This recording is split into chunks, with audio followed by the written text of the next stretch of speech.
વડોદરા મહાનગરપાલિકાની સ્થાયી સમિતિની આજની બેઠકમાં શહેરના સર્વાંગી વિકાસને લઈને મોટા નિર્ણયો લેવાયા। રસ્તા, સ્વિમિંગ પુલ, ડ્રેનેજ, પાણી પુરવઠા, તળાવ નવીનીકરણ સહિતના કુલ 320 કરોડ રૂપિયાથી વધુના વિકાસલક્ષી કામોને સ્થાયી સમિતિએ લીલી ઝંડી આપી છે।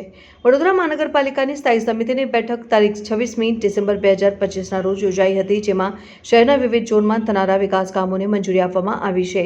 પશ્ચિમ ઝોનના અકોટા વિસ્તારમાં અને દક્ષિણ ઝોનના માંજલપુર વિસ્તારમાં નવા આધુનિક સ્વિમિંગ પુલ બનાવવા માટેની કામગીરીને મંજૂરી આપવામાં આવી છે।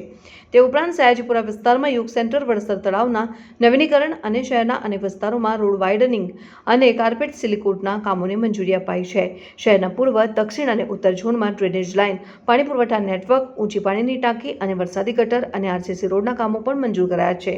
બેઠકમાં કુલ મળીને 320 કરોડ રૂપિયાની વધુના વિકાસલક્ષી કામોને મંજૂરી આપવામાં આવી હોવાનું જાણવા મળ્યું છે।